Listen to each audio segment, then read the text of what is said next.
Welcome into Triple Zeros, the anti-hot take sports show. I'm your host, Josh Buckhalter. Be sure to follow me on X at JoshGBuck. Hit up the Facebook page, Clocker Sports. The website is clockersports.com, and the email address is contact at clockersports.com.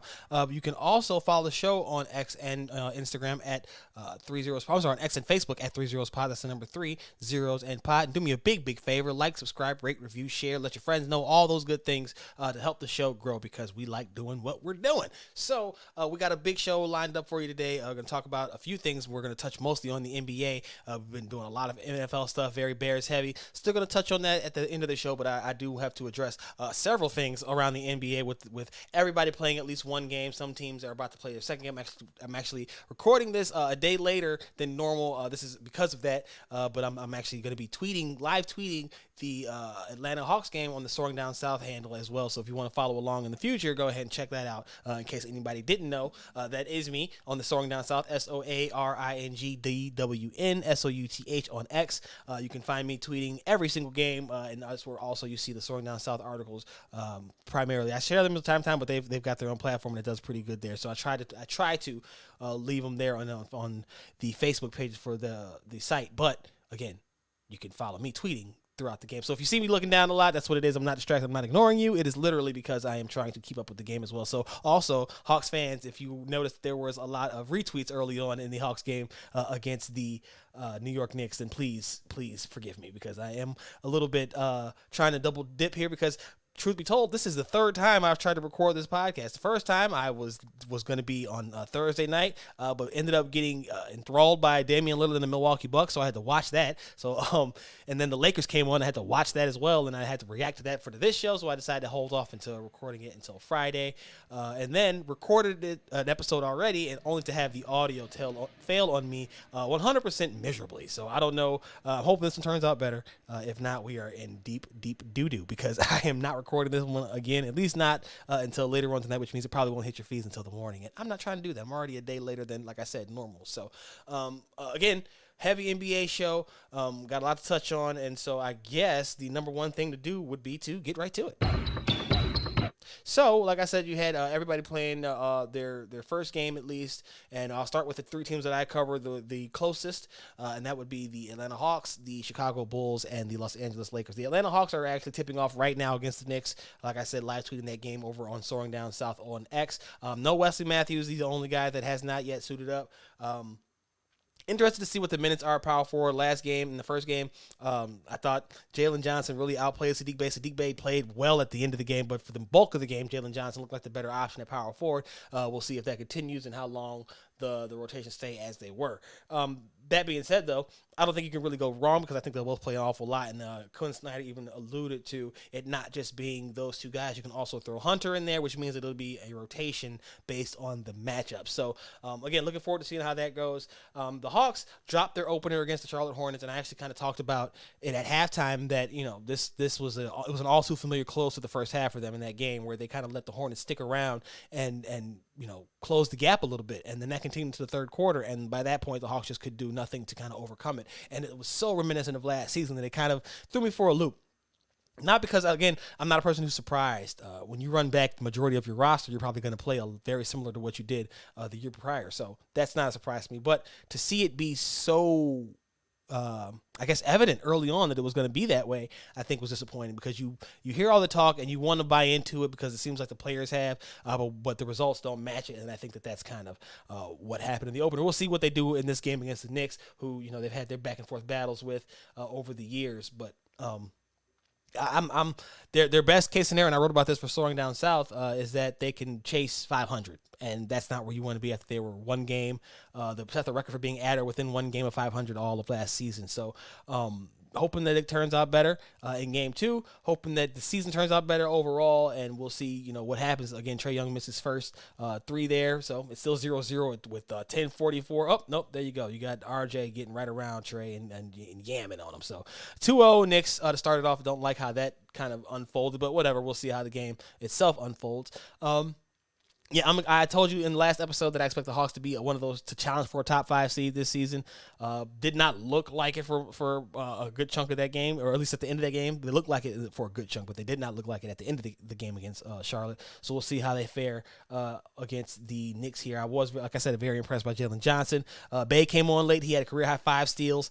So I don't know that there's a right or wrong answer here, but I'm very much excited about this team's potential if they can all lock in and play up to it on a consistent basis. That's not always been the case for them, so we'll see what happens. Chicago Bulls, man. Chicago Bulls had a team meeting after game 1. They lost 124-104 to the Oklahoma City Thunder, Billy Donovan's former team. The team that he did not want to stick around because he did not want to be a part of a rebuild, only to come to the Bulls and be obviously not as good as the Thunder are. I was not encouraged by the Bulls offseason as where like where the Hawks kind of left me kind of middling because I wasn't sure. Like I didn't like it that they let go of Collins, but I was willing to wait and see what they had in Jaylon Johnson and to step into that role and what Sadiq Bey could do with the expanded opportunity. With the Bulls, I'm a little bit down. Like I'm not sure that I'm probably alone in that. I'm not very high on the current core, their ceiling. I'm not high on the young guys, like in terms of being legitimate cornerstone building block type players, not even franchise players, right? But like not even like all-stars, but like legitimate rotation. Like they're okay guys. All of them are just okay, and you've paid them now too, so you need them to play at least okay so that you can part them out if you need to. Short of that, though, it's going to be very, very ugly for the Bulls because again, when you bring back the majority of the same roster, I'm not sure how much difference you can expect, especially, and I think that we'll take a little pause here to talk about this one. The talk from the Bulls has kind of, irked me a bit this offseason because you have Arturas Karnisovas and Mark Eversley speaking on the continuity and stuff, but that continuity for continuity's sake does not make any sense. If you guys weren't good, why are you bringing it back? And then this year, everybody talked about they talked to the guys and they didn't feel like there was a sense of togetherness in the locker room. They didn't feel like a team, really. They felt like guys who were coming and going to work. Well, what did you like? They went to Nashville to try to build their team chemistry. You're having a team meeting after game 1 because you were still doing the same things. What was all that other stuff for? If it was going to be, so here's my thing. I don't necessarily hate the meeting in a vacuum. I hate that it happened so early. I hate that it's the same issues as last season. But I think most importantly, I hate that it's all bad because, again, there's not Donovan tried to spin it as the guys care. Everybody tried to spin it as the guys care, but they should have been caring. And I feel like if it was going to be solved by a conversation, then why couldn't you just have the conversation instead of driving all the way or flying all the way to Nashville instead of having to why couldn't you have this talk before? And so I don't buy that it needed to be had and it was some good stuff. I don't buy it. I just can't. I can't buy it because I haven't seen anything like this work out. I'm not sure how many times I've seen teams have team only or players only meetings after game 1, let alone have it work out. So that's where we are with those guys. We'll see what the Bulls can do, but it was not a very encouraging effort in game 1. And the talk behind it, there's talk that DeMar DeRozan, his playing out the final year of his 3-year, $81.9 million contract, but he's not seeing eye to eye with the Bulls just yet. He's not. They're apart on both the money, the years, and DeRozan's not sold on the vision. Like if you're cornerstone, because he's been the cornerstone as much as we've tried to usher Zach into that role. It's been DeRozan. And if DeRozan doesn't buy it all the way, if that's just reports, we don't know that for a fact, but if that's what the case is, that tells you something. Because he has the knowledge of the inner workings and what you guys are trying to do, at least. If he's not sold on it, how are you supposed to sell fans on it? Why would a fan believe it if you guys are clearly leaving the best player you've had over the past couple of years is still dangling out there in limbo after this season because nothing's come. Trade him or extend him, one of the two, right, guys? It's almost like head coaches in the NFL where you don't see many head coaches get to their final year of their contract without at least talk of an extension. If they do, it's probably a good sign that they're out of there. We don't know that to be the case in the NBA because players sign extensions at the last minute all the time. The Bulls signed Nikola Vucevic before the start of free agency this past season after talking about being interested all last season. So anything can still happen. It's just not a good start for the Bulls, and it's only been one game. If they have a similar effort, and I doubt that they will, but if they have a similar type of effort against the Raptors, whom they eliminated from the play-in last season, if they come back with a similar effort, then what? What do you do then? Because you're going to have even bigger questions to answer, and I don't know if anybody has those answers. because they haven't so far. You're still trying to replace Lonzo Ball. Your best options or your best moves to do so have been Javon Carter and Goran Dragic. Carter, obviously better than Dragic at this point in their careers. But you're signing him off a career high season. Same with Torrey Craig, and he's getting older. Like these are moves that teams that are on the cusp of a championship make, not a team that's trying to scrape their way off the bottom of the barrel in the Eastern Conference. And so the Bulls have a lot to prove. You're not gonna just do it in one game, so we just have to let it all play out. But they're a team that I think has passed up multiple opportunities, and I don't know what they were getting offered, so I'm not saying that they were passed up good deals. I'm saying opportunities, period, to kind of pivot away from this clearly limited group that may or may not even like playing with each other, despite what they say. Like, it's crazy. It's crazy to even imagine because this is a team that was so exciting, again, with those 35 games of Lonzo Ball, but without Lonzo Ball, and there's no guarantee that he'll even come back again or be the same player if he does come back. There's so many variables here that I think that holding on to the shell of what you had put together, that was put together, or, in part around Lonzo, is foolhardy, and I think that that's why you're getting the results that you're getting. Again, when you bring back the majority of the same roster, expecting change, it's probably not going to happen. Lakers dropped their opener against the Denver Nuggets. They then went on to beat a short-handed Phoenix Suns team down one Bradley Beal and one Devin Booker. Beal has not yet played this season. Kind of weird, especially with the new rules, but whatever. We won't even talk about that yet. It was a good one for the Lakers. They came back. They had to overcome some adversity there. However, I can't get beyond the fact that you had to overcome adversity against a team missing two of its three best players. And that's not to say that Kevin Durant is a schlub, right? Durant's at worst the second best player of that trio. But you still struggled for the bulk of that game until you decided. Now, maybe it's as simple as, we finally figured it out because we decided that that's what we have to do. Cool. But you didn't do it until it was so late in the game that you had to fight uphill, and that's a dangerous way to live. Again, if they would have had both of those guys, would it have even been a possibility to make that kind of a run and close the gap like that? Those are the questions that you have to ask, because for the Lakers, it's not about the regular season. It's not even really about the early round of the playoffs. It's about the conference championship, conference finals, and as LeBron said, it's about the NBA finals. And so this is every game against the top competition is a measuring stick, because you have to kind of project that across a multi-game series to figure out where you think the Lakers might stand. And if one game has shown us anything against two opponents who they might see in the postseason, it ain't going to be pretty.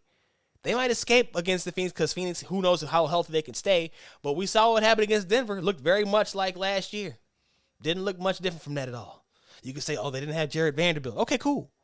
Is he making that big of a difference? And if he is, oh my gosh, you might have even bigger problems. We got to be real, man. I'm not sure. And it was really disappointing to see all three teams kind of go out sad in their opener. That was sad. You talking about, I was a very sad man that night. Or those two nights. That's okay though. It's all right. We about to bounce back. Lakers bounced back. They got the win. Like I said, I'm not the most ecstatic about the win, but it was a good job of that by them of overcoming that adversity, which they shouldn't have been in the first place. But that's neither here nor there. I am thoroughly impressed though that I'm not saying impressed. I am convinced that they can still be that team that everybody thinks they can be, but it's going to take some kind of a miracle to get Anthony Davis to play like that on a consistent basis, which is, I think, the ultimate downfall of this team. So going elsewhere around the league, you have the historic start from Victor Wembanyama. And you might not believe me, but do yourself a favor and go ahead and look up Victor Wembanyama, Tim Duncan first start. The stat lines are almost identical. I'm not saying Wemby's going to be Tim Duncan. I'm not saying that Wemby's not going to be Tim Duncan. But I can marry that stat line, that nice little historical nugget, along with what I saw from Wembanyama, right? And in my head, I can see it. I can just see it happening. I can see the path for him to be that type of an impactful player. Maybe not the guy, but he can be that kind of impactful player. Mr. Fundamental, Big Tim, he was that. And so that's where I think Wemby's game is going to lie. Now, listen, I'm a very much a believer in the kind of it's fate. It's meant to be type of thing, but not like you can't alter. You don't control it. Just like it's meant to be for you. If you do the right work, it'll be there for you. With this though, Wemby has got the skill set, As long as he can stay healthy, man, I don't see how he doesn't become, I don't want to put all that on him, but dominant, because he can move so well. He covers so much ground. He can score from all three levels. He can handle the ball. He can do everything except for maybe muscle up right now. We'll see what happens with that. I'm very impressed by it.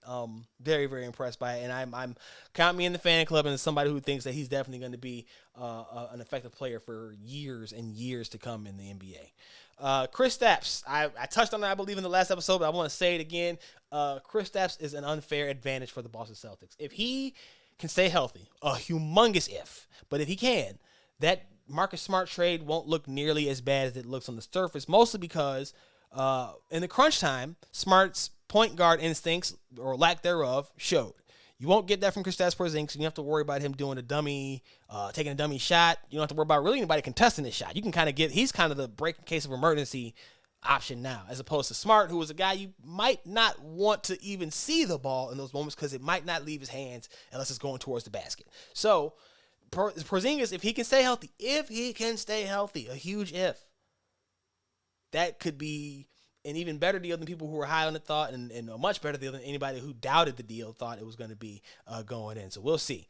The Wizards, on the other hand, look like an absolute car wreck. And if you notice, I'm going through games that I saw, some of the highlights that I saw, people that I saw, the stats that I saw, nothing that I didn't witness or hear just because I don't want to be way off base. But the Wizards, Jordan Poole and Kyle Kuzma, are going to be a entertaining car wreck. And by that, I mean they're going to look awful, like in terms of basketball.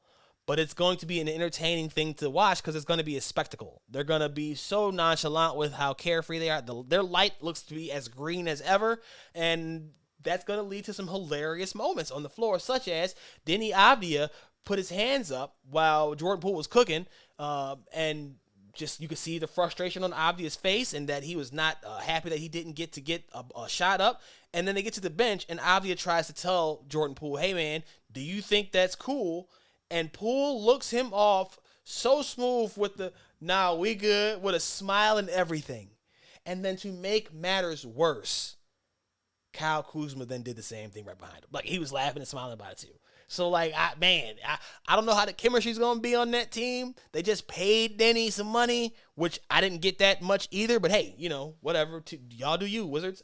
Doesn't make much sense to me to pay him that much what they gave. I think it was like $50-something million. That's a lot for Denny Avdia. Anyway, good defender. I think he's become a better defender than I ever thought. And his offense is much worse than I thought it was going to be. Like, it's not consistent enough. But, yeah, he got the cold shoulder from his teammates, and I'm not sure how that's going to play long term for anybody, anybody on that sideline in that locker room. So we will have to see. But it was very interesting to me to watch the Kyle Kuzma, Jordan Poole experience. Just in preseason, just knowing how they are as players, that's going to be hilariously bad. It just is.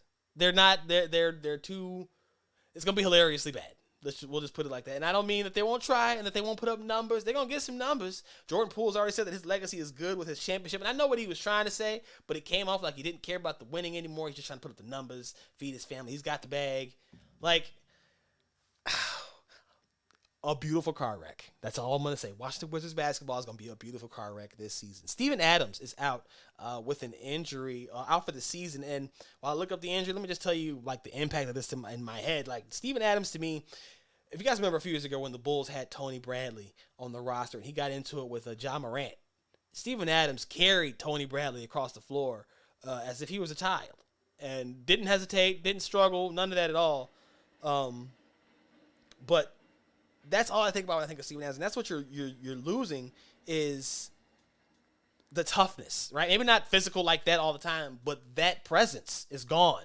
Jaren Jackson, Defensive Player of the Year, is not that kind of a guy, and I'm curious to see because Steven Adams did miss a lot of time last season anyway, so it's not like they're not used to playing without him. So I'm interested to see how well they can fare without him. But it was something that you could tell they were missing in the postseason or in moments where they were facing more physical teams. The Lakers are a physical team. The Nuggets play very physical. These Suns could play more physical than I think we've seen so far. We'll see. They're 3 stars are finesse guys, so we'll see how that goes. But like, you're going to play some physical teams. Minnesota's physical. Like, these are physical teams. I'm not sure that I think the loss of Steven Adams is going to be felt greatly in those areas. And so that, to me, I think is their biggest concern, while Adams is on the shelf with a knee injury. So he's also getting older. You got to keep that in mind, too. That never age injuries don't seem to improve at the same time, right? You get older, but you don't get healthier. More often than not. So we'll see how that goes for him going forward. But it's a big loss, nonetheless, no matter how you slice it. Size-wise, impact-wise, it's a big loss for them, for the Grizzlies this season. The James Harden fiasco just keeps on rolling, man. That's old man River. Harden held out for most of the offseason, popped into to training camp in the preseason, didn't do much, didn't stay long, wasn't showing up often, but he was there. And was cool with teammates, was disengaged from the ownership, from management, has a feud with Daryl Morey going. But then he tried to show up for the team flight to get ready for the regular season. They told him no. Security bounced that man like Uncle Phil sending Jazz out the house. Like, they told him no. And I just think it's hilarious because now they're under investigation for holding him out under the participation rules, and I just don't know what their end game is. You don't want to trade him, but you don't want to let him play. And they're ruling their logic behind holding him out was that he could ramp up, which makes a lot of sense. But I don't know why he couldn't travel with the team. That's, to me, like you're trying to punish him, or you don't want him to poison the locker room, which is a very valid reason. You don't want him to spread it to anybody else. I get it, right? The negativity. It's definitely contagious. And so you just wonder, what is their ultimate goal here? Because if you don't move him, you're going to end up losing him for nothing, and you don't want to do that either. You keep him, you end up looking kind of weird, and again, wildly petty, because players probably aren't going to understand. Players talk to each other. Even if you don't let him on the team playing, he's still going to talk to his teammates. And so it's weird. It's a weird choice to do that and kind of alienate him further make this a spotlight story and further bring attention to yourself for the wrong reasons. Just none of it makes sense on any level if you're the 76ers. But not much of what they've done has made much sense in this entire offseason. So we'll see how that all works out. And then finally in the NBA stuff, because again, I told you I'm just touching. Oh, no, two things. Because we got to touch on the Joel Embiid, right? Teams are watching Joel Embiid on Joel Embiid trade demand watch because of how things are going in Philly, and not reaching the conference finals in 8-9 years. I forgot how many years he's been in the league, but that'll wear on you, especially when you've had the teammates that he's had, and they've let go of the guys that he had, and Jimmy Butler, and kept the guys that like the Ben Simmons, and ended up getting rid of him, and like there's so much flux going on around. At some point, you wonder if Embiid looks at it and says, "Well, I gotta do something different too," but I'm not sure that there's much that you could say other than stay healthy, and eating habits and calisthenics can do but so much. I'm not sure how much work he puts into those things, but I'm just saying it's not like those are the cure-alls for what has ailed Joel Embiid in his career. He's always dinged up in the playoffs. He's always dealing with something because of how he plays and how he falls on the ground a lot. I almost said flop. I didn't say it, but I guess I did right there. But anyway, and then. Lastly, Scoot Henderson had a tough debut against the Los Angeles Clippers. We're not going to dig into stats because I just want to say this. He will be fine. As much as I was like as peed off about the Bulls start, right? The Hawks start, the Lakers all losing. I'm equally as nonchalant about Scoot struggling against the Los Angeles Clippers, right? A team that's built off of defensive principles. Has a great head coach in Ty Lue, has two lockdown defender type players in Kawhi Leonard and Paul George, and then you got the guy who Scoot's game has been compared to the most in Russell Westbrook, and the image going around is Scoot looking at Russ and cheesing a little bit while Russ is jamming is just absolutely hilarious. I mean, I don't know if it was on purpose or if he's even smiling at him or smiling at all for real, if it just looked like that. But it's a hilarious image when you know how he was doing in the game and how they ended up faring overall. So just listen, man, it's going to be a long season. But for some of these teams, especially for the Bulls, like I was mentioning, I think it's going to be a lot longer because it just does not seem like there's been enough changes in some of these places to kind of make the impact that they want to make.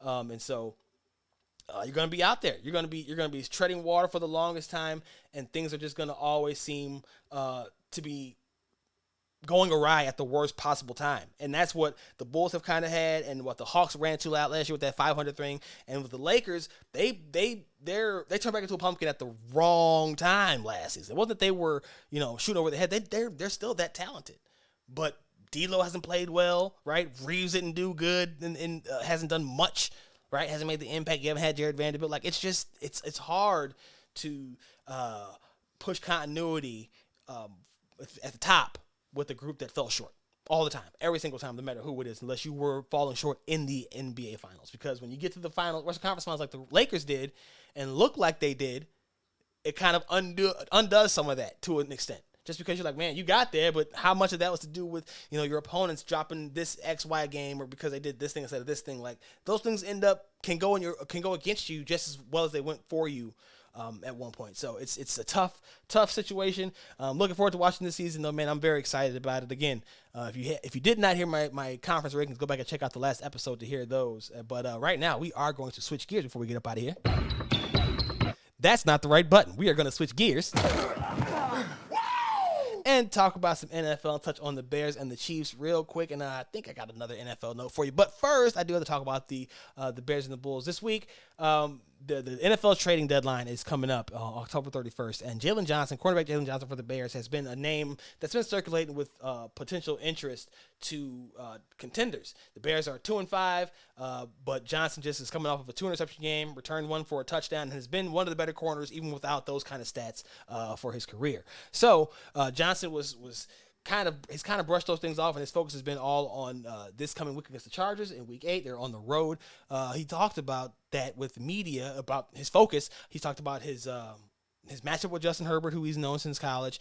He's talked about the takeover of Matt Eberflus as defensive coordinator, and honestly, he didn't really touch on the trade stuff. He did. He said he's ready to go. He said we got to wait to see the weekend. But most of his focus was on this coming week. And, again, when he was asked about Matt Eberflus and his impact on the defense. What's that? Aggression, hunger, wanting to win, to get that nasty taste out of our mouth. We know to do what underperforming. So just getting back to who we are, going out there, attacking, being aggressive, flying around, having energy. What has Flus brought as a play caller that's really kind of transformed things? I think, honestly, I feel like it's overall, I think it's just the guys. I think that's coming together. I don't think he's really changed too much. I think the plan, the mission has been the same. I know we made some adjustment on third down, but I feel like other than that, I think just the attitude of the guys, the execution that we're playing at is a lot different in the last few games. So you mentioned aggression. Has his play calling been a little more aggressive though? Yeah. Just as far as like I said, on third down, going more dime, being more man, being more tight, but at the end of the day, you got to have guys to be able to go out there and execute that. So I think we've been able to take it on, been confident in it, and welcome it. What are your impressions of Justin Herbert? I'm playing a guy for a long time. I played him a few times in college, but there's not anything that he can't do. I think he can throw the ball 100 yards. He can run, he can scramble. He has accuracy, and he got weapons to get the ball to. So I definitely have a lot of respect for his game.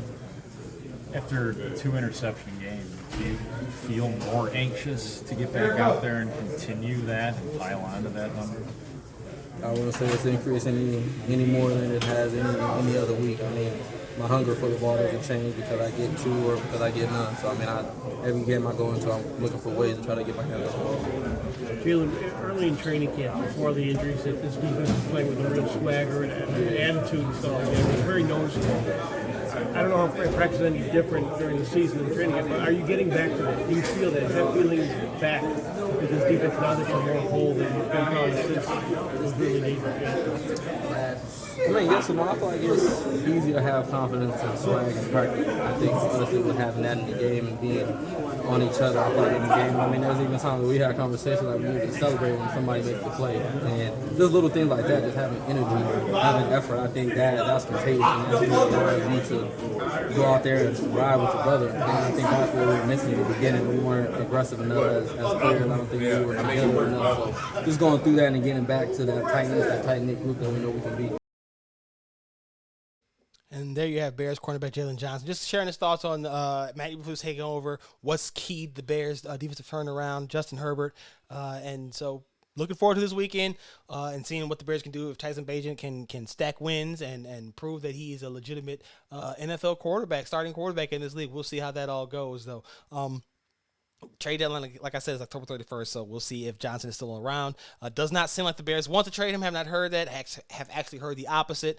And so if that is the case, we'll see if they can work on a long-term deal, because he did sound like he was optimistic towards that happening. They said they were negotiating earlier this week, but nothing has come to fruition yet, so we'll see. Got to wait and see.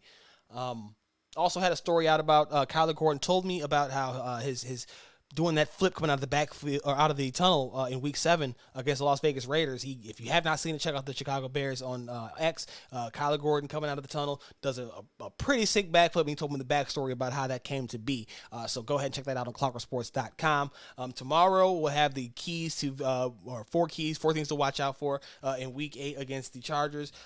Headlined by the defensive line. I'm going to tell you that right now because I had some really good conversations with all four of Andrew Billings, Justin Jones, Javon Dexter Sr., and Zach Pickens. Going to put something together about those. Again, there's going to be the top of the four things to watch for in Week 8 versus the Chargers on clockersports.com. So, interesting week, man. We'll see. Still no Justin Fields yet. They won't say if he's throwing yet. I would imagine that means he's not. I feel like that if he was, they would have said so. Bajan getting his first start on the road, first start in prime time. That could be a kingmaker if he's cooking. We might have to have another more interesting, earnest conversation next week at this time, depending on how things go. So we'll see. But it's trending in the right direction for the Bears. We'll see what happens because opinions can change week to week. The Chargers coming in kind of salty. They're down this year. They're not scoring a lot of points. The defensive Brandon Staley, former Bears defensive coordinator, is their head coach. He's also on the hot seat. So it could be a very contentious battle for both sides. Former Bear Khalil Mack is on the other side now. Like, we'll see. It's just going to be a lot of stuff to keep your eye on. So be sure to check out for that article on Clocker Sports either later on tonight or tomorrow. Again, I'm recording this on Friday, a day late because I had to get in some extra NBA stuff. And then it's even later than I anticipated recording it because of some technical difficulties. So we are out here just thugging it out, trying to make sure that we can get some content to you before the week's out, because I told you I'm back, baby. We are recording and we are rolling. So before we get up out of here, I want to touch on the Kansas City Chiefs. The Chiefs are, remember, I just talked about this last episode. There's no juggernauts in the NFL right now, but the Chiefs are the best of the handful of good teams.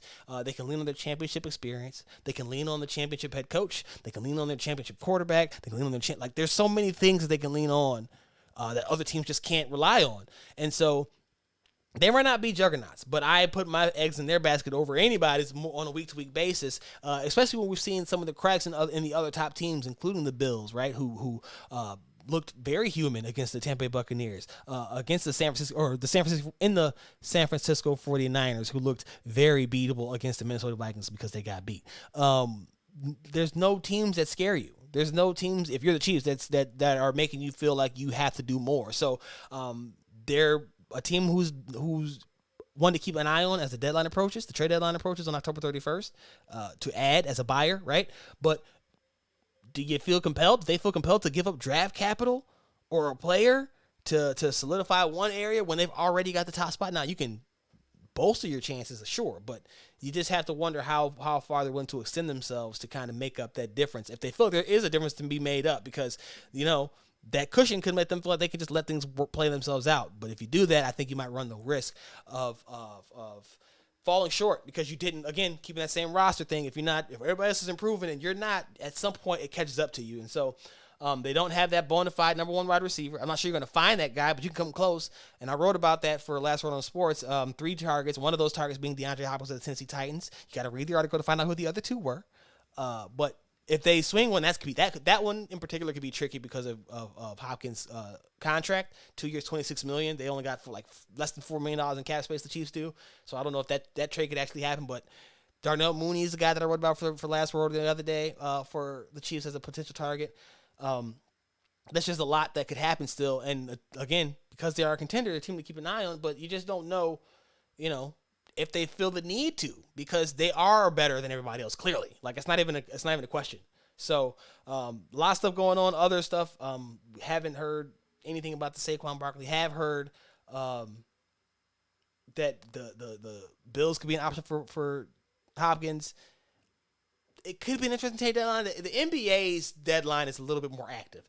NFL's deadline tends to have some deals. Like, you had Kevin Byard go to the Eagles for Terrell Edmonds the other day. That was a pretty interesting deal. But, like, there's not that many splash, like, like the NBA with the NFL. So we'll have to wait and see how that all unfolds. I'm anticipating something good. We'll be back. I might start doing 2 shows because of all the content that we were going to be having with this time of the season, especially with the deadline coming up. That's going to be a whole episode in and of itself. So I might just do a special one just for that when that comes out. I don't know yet. Haven't decided. Haven't made up my mind. But that is going to do it for this episode of Triple Zeros. Be sure to follow me on X at Joshy Buck. Hit up the Facebook page, Clocker Sports. The website is clockersports.com, and the email address is contact@clockersports.com. And of course, you can follow the show at 30spod on X and Facebook. That's 30 and pod on X and Facebook. And you can follow the site on Instagram and X as well, and Facebook at Clocker Sports. That's at Clocker Sports. So also read the stuff. Last Word on Sports, Heavy on Sports, that's Laker and Bulls, Soaring Down South, and of course clockersports.com to get everything in aggregation, and for the podcast hub as well. And until the very next time, you already know what it is, man. I'm gone.